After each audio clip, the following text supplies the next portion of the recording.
sekalian, Jemaat GPIB Maranatha Subang, kita bertemu kembali dalam ibadah virtual rumah tangga pada hari Rabu ini.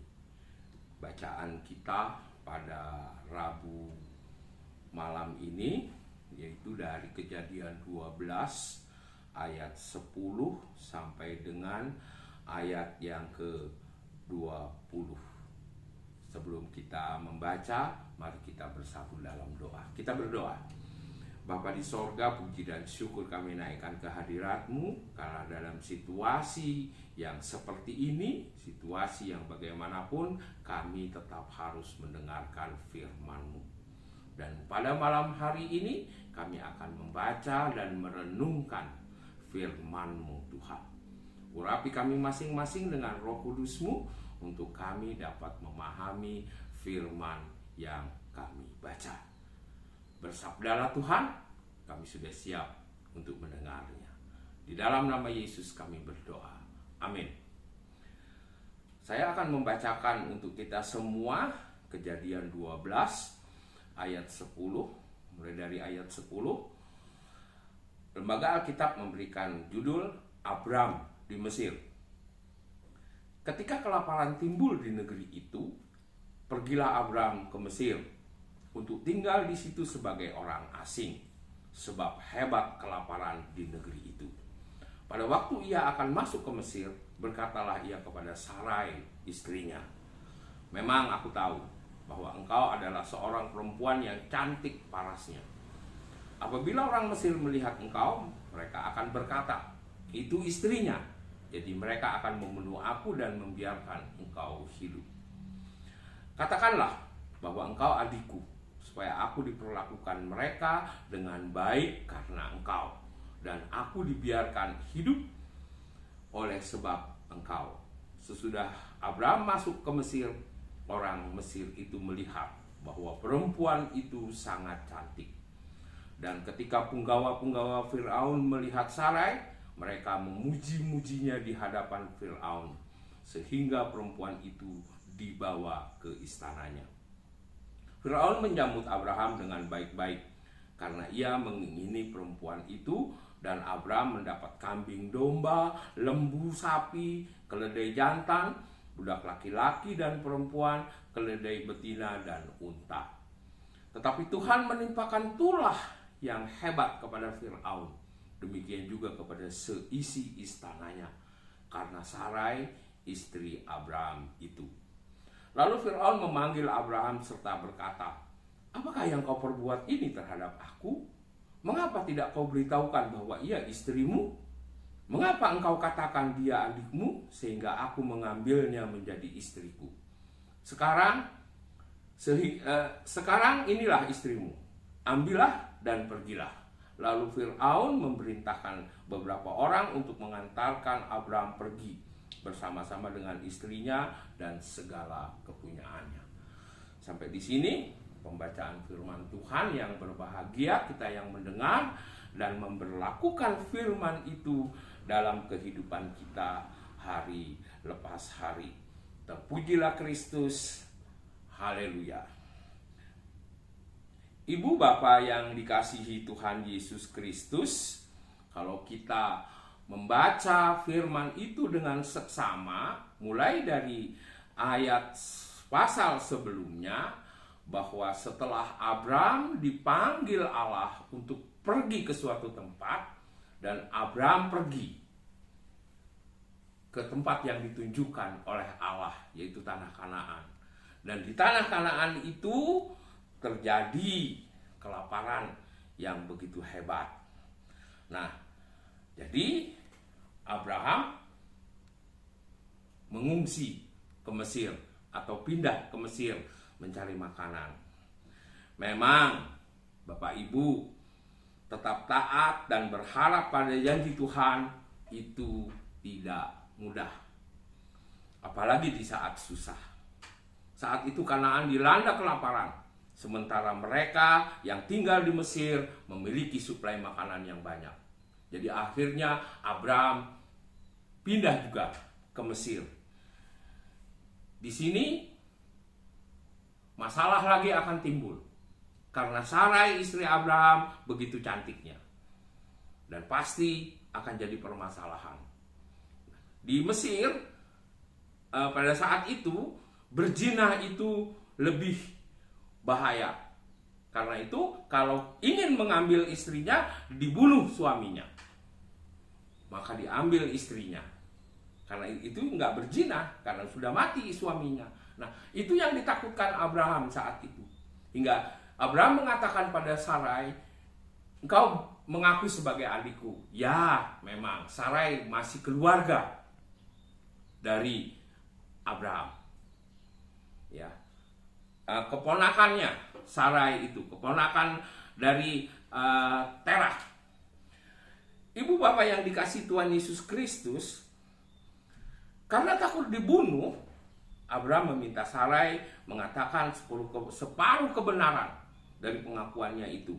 Sarai dikatakan bukan istrinya. Hidup beriman harus senantiasa diisi dengan ketaatan. Kalau hidup beriman tidak diisi dengan ketaatan dan pengharapan yang berpusat pada Tuhan, maka kita akan menghadapi permasalahan dalam kehidupan ini. Karena hidup ini nggak selalu semuanya baik, nggak selalu semuanya datar. Pasti ada gelombang, ada turun, ada naiknya. Karena itu, kita harus percaya pada Tuhan bahwa Dia akan menyertai kita. Karena kita taat dan pengharapan yang selalu berpusat pada Tuhan. Apalagi dalam situasi kondisi yang saat ini COVID-19 begitu menggila. Kita tetap harus taat kepadanya. Dan kita juga tetap harus rasional bahwa kita harus menjaga protokol kesehatan bagi kita. Jaga jarak, pakai masker, cuci tangan, gak usah berkerumun yang tidak perlu. Nah, itulah bahwa Tuhan pasti akan memelihara kita, Tuhan akan melindungi kita, dan Tuhan akan menuntun kita menurut rencananya. Kita nggak tahu apa rencana Tuhan bagi kehidupan kita masing-masing.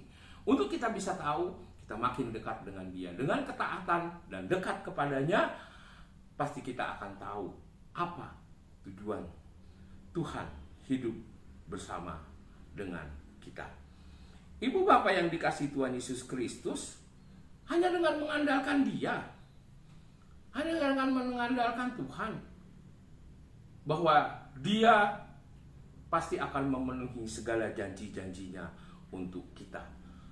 Rencana kehidupan kita untuk memperoleh hidup yang sejahtera, hidup yang lebih baik, pasti akan terwujud. Tinggal satu, kita dekat kepadanya, taat kepadanya. Memang dalam kita beriman, semakin kita beriman, semakin besar cobaan-cobaan yang akan kita hadapi.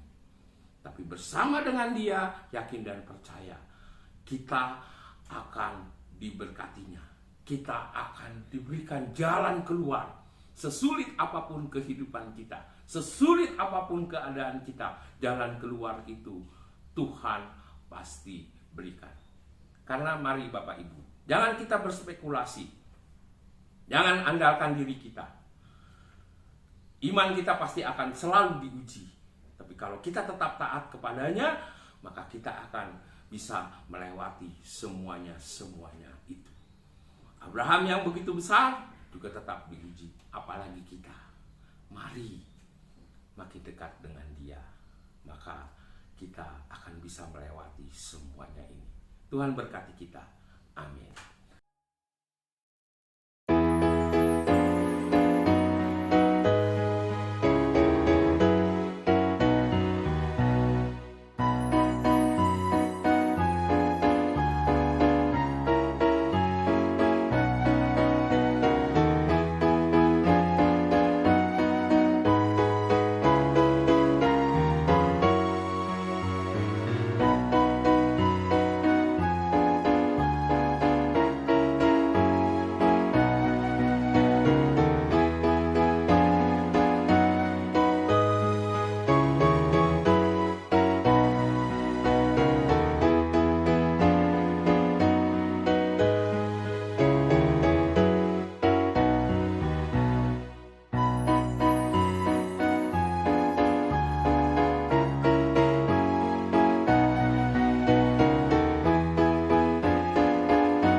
Terima kasih Tuhan untuk firman-Mu pada malam hari ini yang kembali mengingatkan kami bahwa iman itu pasti akan ada cobaan-cobaan. Iman itu pasti akan mengalami pasang surut dalam kehidupan kami.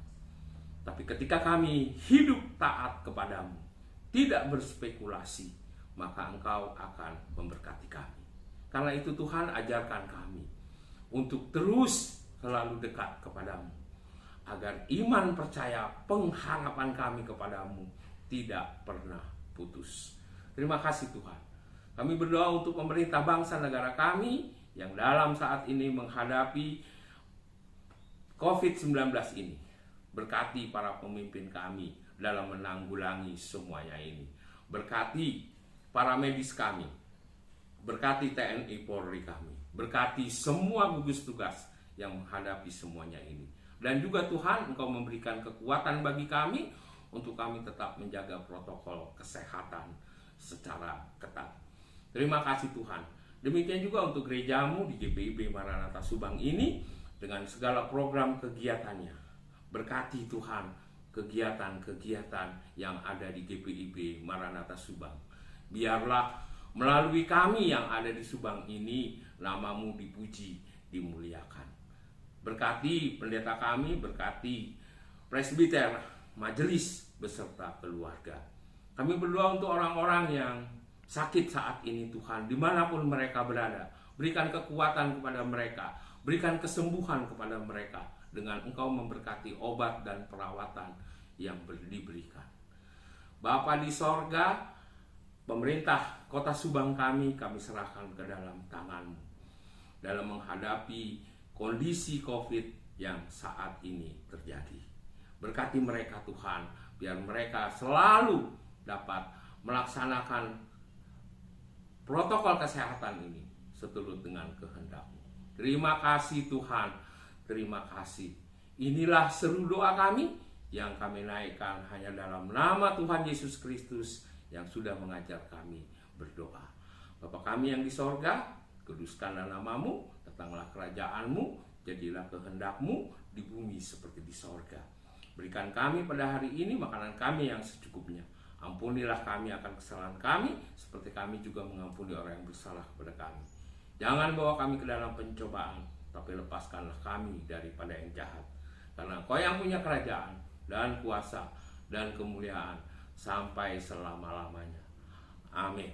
Demikian Ibu Bapak, terima kasih. Tuhan berkati kita.